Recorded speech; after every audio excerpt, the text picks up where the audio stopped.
এক সময় পৃথিবীতে মানুষ শিরিক করত, বেদাত করত দলিলবিহীন, শুধু ধারণার বশবর্তী, আবেগের বশবর্তী হয়ে শিরিক করত, বেদাত করত।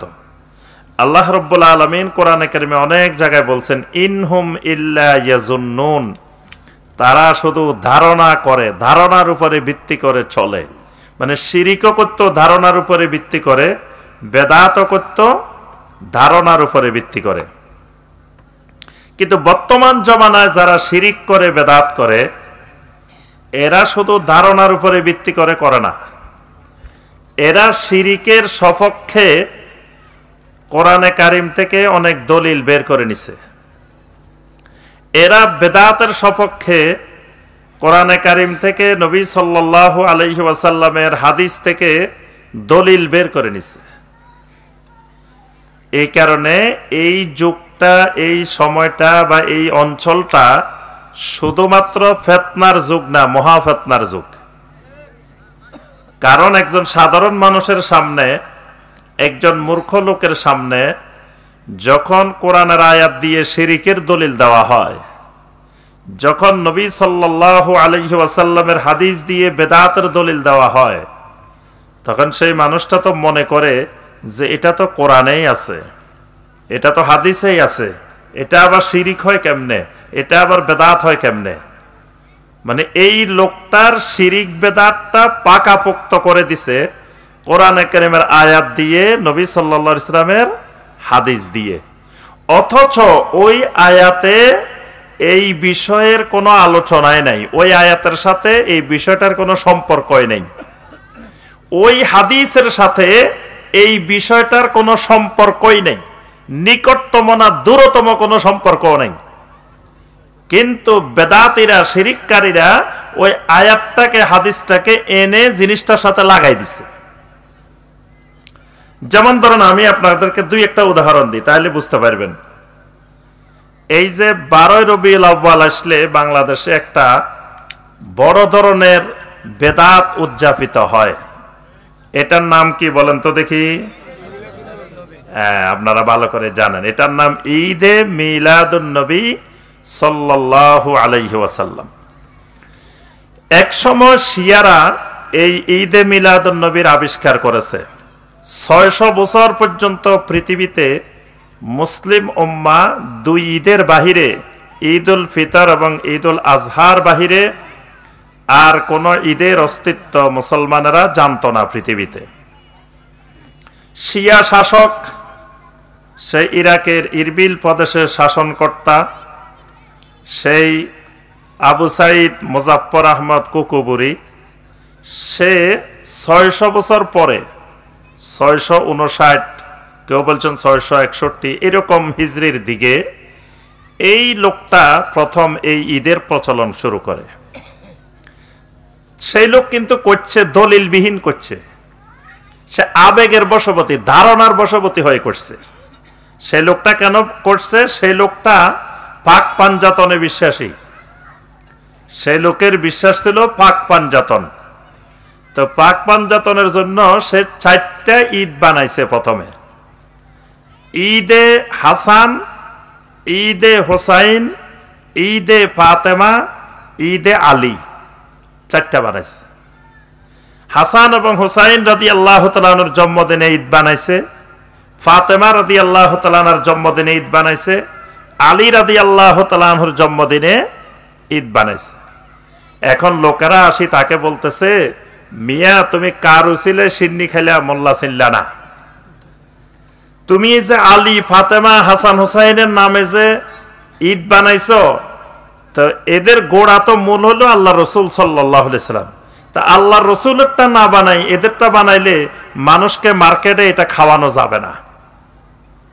এই জন্য মার্কেটে এটাকে খাওয়াইতে হলে আগে নবী সাল্লাল্লাহু আলাইহি ওয়াসাল্লামের জন্মদিনের ঈদ বানাইতে হবে, তারপরে তুমি ফাতেমার বানাও, আলীর বানাও, হাসানের বানাও, হোসাইনের বানাও, অসুবিধা নাই, আরো 50 জনের বানাও, সব মার্কেটে চলবো তখন। এই জন্য দেখবেন যারা কবর পূজারী, যারা মাজার পূজারী, এদের বড় দলিল যে নবী সাল্লাল্লাহু আলাইহি ওয়াসাল্লামের কবরও তো ফাঁকা, নবী সাল্লাল্লাহু আলাইহি ওয়াসাল্লামের কবরের উপরেও তো গম্বুজ আছে। অর্থাৎ সমস্ত শিরিকের দরজা ওই নবী সাল্লাল্লাহু আলাইহি ওয়াসাল্লামের এটাকে দিয়ে দলিল দিয়ে খুলে দেওয়া হয়েছে। অথচ নবী সাল্লাল্লাহু আলাইহি ওয়াসাল্লামের কবরের উপরে সাহাবায়ে কেরাম কোনো স্থাপনা তৈরি করেন নাই, তাবেঈনে কেরাম করেন নাই, তাবেঈনে কেরাম করেন নাই, উমাইয়া যুগের শাসকেরা করেন নাই, আব্বাসী যুগের শাসকেরা করেন নাই। অনেক পরে এসে তুর্কি যুগের শাসকেরা এসে নবী সাল্লাল্লাহু আলাইহি ওয়াসাল্লামের কবরের উপরে এই গম্বুজ বানায় ফেলছে। এখন পরবর্তীতে সৌদি আরবে অসংখ্য কবরের উপরে এরকম গম্বুজ স্থাপনা সব ভাঙ্গা হয়েছে। শেষ পর্যন্ত উলামায়ে কেরাম নবী সাল্লাল্লাহু আলাইহি ওয়াসাল্লামের কবরের উপরে হাত দেন নাই। তারা বলছেন এমনি সারা পৃথিবীতে তাদের এই কার্যক্রমকে নেগেটিভ আকারে প্রচার করা হয়েছে। তো সেখানে নবী সাল্লাল্লাহু আলাইহি ওয়াসাল্লামের কবরের উপরে হাত দিলে এটা আরো ব্যাপক আকারে নেগেটিভ পর্যায়ে যেতে পারে। এই কারণে তারা ওখানে গিয়ে থেমে গেছেন, কবরের উপরে এগুলা ভাঙ্গেন নাই। এই যে না ভাঙ্গা এবং সেখানে একটা গম্বুজ থাকা, কবর পাকা থাকা, এটাকে সমস্ত শিরিককারীরা, কবর পূজারীরা দলিল বানাইছে। এখন এই যে নবী সাল্লাল্লাহু আলাইহি ওয়াসাল্লামের জন্মদিনে ঈদ বানাইলে তাহলে আরো 100 জনের বানাইলেও সেগুলা মার্কেটে চলবে, কিন্তু আগে রাসূলের বানাইতে হবে। তখন শিয়ারা নবী সাল্লাল্লাহু আলাইহি ওয়াসাল্লামের জন্মদিনে ঈদ বানাইছে, কিন্তু বানাইছে দলিলবিহীন। মনে রাখবেন, সেই শিয়ারা বানাইছে দলিলবিহীন, শুধু আবেগের বশবর্তী হয়ে বানাইছে, ধারণার বশবর্তী হয়ে বানাইছে। কিন্তু বর্তমান জামানার যারা ঈদে মিলাদুন নবী সাল্লাল্লাহু আলাইহি ওয়াসাল্লাম পালন করে, এরা কিন্তু ওই শিয়াদের চাইতে আরো মারাত্মক। এরা আল্লাহর কোরআনের আয়াতকে এনে এই চরম বেদাতটার সাথে, জঘন্য বেদাতটার সাথে লাগাই দিছে। সূরা ইউনূসের ৫৮ নম্বর আয়াতে কারিমাকে এনে এই বেদাতের দলিল বানাইছে।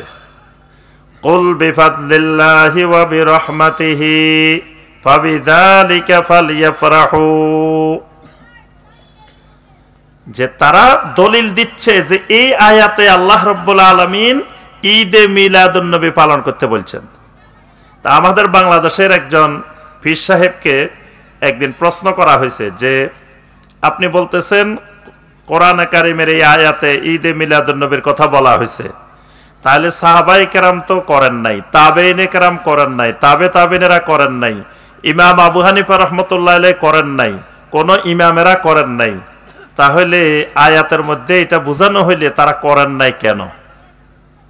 পীর সাহেব উত্তর দিয়েছেন, আল্লাহর কোরআনে আল্লাহ করতে বলছেন, সাহাবীরা করছে কি করেন নাই, ইমামেরা করছে কি করেন নাই, ইমাম আবু হানিফা রাহমাতুল্লাহ আলাইহি করছে কি করেন নাই, সেই দিকে আমাদের তাকানোর দরকার নাই।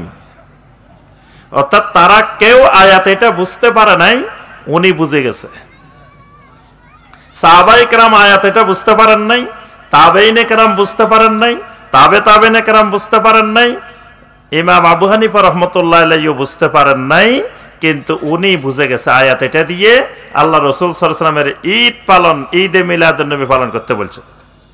তাহলে আমি আপনি যেই সময়ে যেই এলাকায় অবস্থান করতেছি, খালি ফিতনার মধ্যে না, মহা ফিতনার মধ্যে। কারণ হলো যে আগে যারা ঈদে মিলাদুন নবী করছে তারা দলিলবিহীন করছে, এখন যারা করতেছে এরা একটা কোরআনের আয়াত আনি এর সাথে লাগাই দিছে।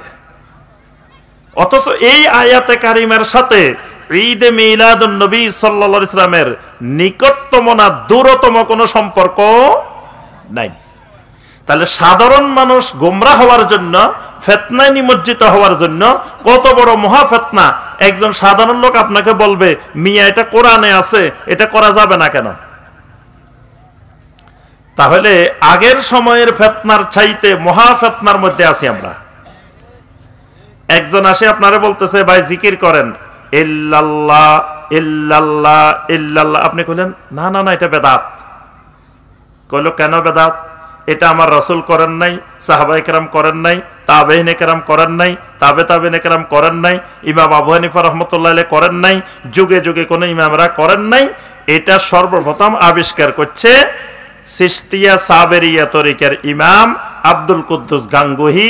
সুতরাং এর আগে হাজার শত শত বছর গেছে, কেউ এটা করে নাই, সুতরাং এটা বেদাত। এবার সে আপনারে বলল, মিয়া এই ইল্লাল্লাহ জিকির করার কথা কোরআনেই আছে। কি আছে? কুল লা ইয়ালামু মান ফিস সামাওয়াতি ওয়াল আরদিল গায়বা ইল্লাল্লাহ। এই যে কোরআনে ইল্লাল্লাহ পাওয়া গেছে, আল্লাহ পাক ইল্লাল্লাহ বলছেন, তাহলে কোরআনে ইল্লাল্লাহ আছে, তো তুমি ইল্লাল্লাহ জিকির বেদাত হয় কেমনে? এজন্য একজনে কইছে, যেই লোকে কয় ইল্লাল্লাহ জিকির জায়েজ নাই, এই লোকের নামের আগে মাওলানা লেখাও জায়েজ নাই। তার অর্থ হলো ইল্লাল্লাহ এই জিকির আগে যারা করছে তারা দলিলবিহীন করছে। আমার উস্তাদ আব্দুল্লাহ জাহাঙ্গীর রাহমাহুল্লাহ সবসময় বলতেন যে ইল্লাল্লাহ জিকিরের আবিষ্কার কেমনে হয়েছে এই অঞ্চলে। তো তিনি বলতেন যে এই অঞ্চলে যখন হিন্দুদেরকে নতুন করে মুসলমান বানাইছে, তখন এদেরকে যখন কালেমা পড়াইতো, এদেরকে যখন বলতো এই তোমরা বলো লা ইলাহা ইল্লাল্লাহ, এরা বলতে পারতো না। তো তখন ওলামায়ে কেরাম কি করতেন, এদেরকে বলতো এই তোমরা বলো লা ইলাহা লা ইলাহা লা ইলাহা, এবার বলো ইল্লাল্লাহ ইল্লাল্লাহ ইল্লাল্লাহ, এবার বলো লা ইলাহা ইল্লাল্লাহ।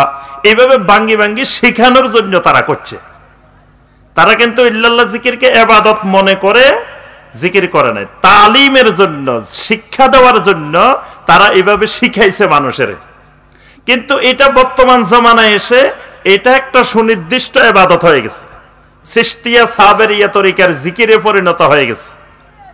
তাহলে দেখেন, পরিণত হয়েছে তো হয়েছে, এই বেদাতের সপক্ষে দলিলও এসে গেছে কোরআন থেকে। তাহলে কি ফিতনার মধ্যে না মহা ফিতনার মধ্যে? মহা ফিতনার মধ্যে আছি আমরা এই সময়টার মধ্যে। এখন আসেন আমার ভাইরা, আমার যে মূল আলোচনা, এই যে এই দুটা খালি উদাহরণ দিলাম যে শিরিকের বেদাতের দলিল এখন আমাদের সামনে কোরআন থেকে দেওয়া হয়, হাদিস থেকে দেওয়া হয়।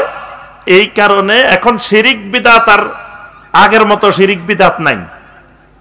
মানে এই শিরিক বিদাতকে পাকাপোক্ত করার আহলুল বেদা, বেদাতি গোষ্ঠী শিরিক বেদাতকে পাকাপোক্ত করার চেষ্টায় নিমজ্জিত, কোরআনের আয়াত দিয়ে হাদিস দিয়ে।